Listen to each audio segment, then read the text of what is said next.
ഇത് ഡെലിവറി ആവുന്ന hand made വർക്കുകളാണ് കേട്ടോ. ഇത് നമ്മൾ ശ്രീലങ്കൻ്റെ എമറാൾഡിൻ്റെ ഫസ്റ്റ് ക്വാളിറ്റി ഉള്ള ശ്രീലങ്കൻ്റെ സ്റ്റോൺ വെച്ചിട്ട് നമ്മൾ ചെയ്തതാണ്. 4 ക്യാരറ്റിൻ്റെ സ്റ്റോണാണ് ഇതിൽ ആഡ് ചെയ്ത് കേട്ടോ. നല്ല ഡിസൈൻ.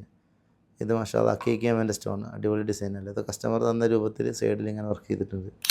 ഇത് റൂബി സ്റ്റോൺ വെച്ചിട്ട് 3 ഗ്രാം ഗോൾഡിൽ അബുദാബിയുള്ള സഹോദരിക്ക് വേണ്ടിയിട്ടാണ്, ലേഡീസ് കസ്റ്റമർക്ക് വേണ്ടിയിട്ട്. ഇത് അടിപൊളി റിങ്ങാണ് കേട്ടോ. 9 ക്യാരറ്റിൻ്റെ നാച്ചുറൽ റൂബിയാണ് ഇതിൽ ആഡ് ചെയ്തിട്ടുള്ളത്. ഏകദേശം 13 ഗ്രാം സിൽവറും ഉണ്ട്. അപ്പോൾ അങ്ങനെ തന്നെ ചെയ്യണമെന്ന് പറഞ്ഞ്, നല്ല കട്ടിയിൽ ചെയ്യണമെന്ന് പറഞ്ഞ് അടിപൊളിയായിട്ട് ചെയ്തതാണ്. നല്ല എക്സ്പെൻസീവാണ്.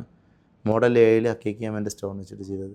ഇത് കസ്റ്റമർ പറഞ്ഞ് നമ്മൾ സ്ക്വയർ ഫൈറൂ സ്റ്റോണിൽ ഒരു റിങ് ചെയ്യാൻ, പക്ഷേ സൈഡിൽ എന്തെങ്കിലും ഡിസൈൻ വേണമെന്ന് പറഞ്ഞ് അങ്ങനെ സ്റ്റാർ കൊടുത്താണ് ഡിസൈനായിട്ട്. എല്ലാം കസ്റ്റമൈസ്ഡാണ്, ഹാൻഡ് മെയ്ഡാണ്. ഇതുണ്ട്, ഇത് 4 ഗ്രാം ഗോൾഡിൽ ചെയ്തൊരു പെൻഡൻ്റാണ്. അപ്പോൾ ഫൈറൂ സ്റ്റോൺ ഒരു കണ്ണ് രൂപത്തിൽ വെച്ചിട്ട് ഇതിങ്ങനെ ചെയ്തിട്ടുണ്ട്. മാഷാഅല്ലാഹ് 22 ക്യാരറ്റ് ഗോൾഡാണ് കേട്ടോ ഇതിൽ ആഡ് ചെയ്തിട്ടുള്ളത്. അതുപോലെ തന്നെ ഇത് സ്ക്വയർ നമ്മളെടുത്തുള്ള മോഡൽ ഫൈറൂ സ്റ്റോൺ, സ്ക്വയർ സിമ്പിൾ മോഡൽ ഫൈറൂ സ്റ്റോൺ. ഇതാണ് നമ്മൾ ഇന്നത്തെ ഡെലിവറി. ഇതുപോലെ കസ്റ്റമൈസ്ഡ് ആയിട്ടുള്ള എല്ലാ വർക്കുകൾ, അത് ഗോൾഡിലും സിൽവറും നമ്മൾ ചെയ്യുന്നുണ്ട്. മസ്ക് പോഷൻ, അലൈൻ വൈ, റെഡിമെയ്ഡും ഹാൻഡ് മെയ്ഡും നമ്മളടുത്ത് അവൈലബിൾ ആണ്. അസ്സലാമു അലൈക്കും.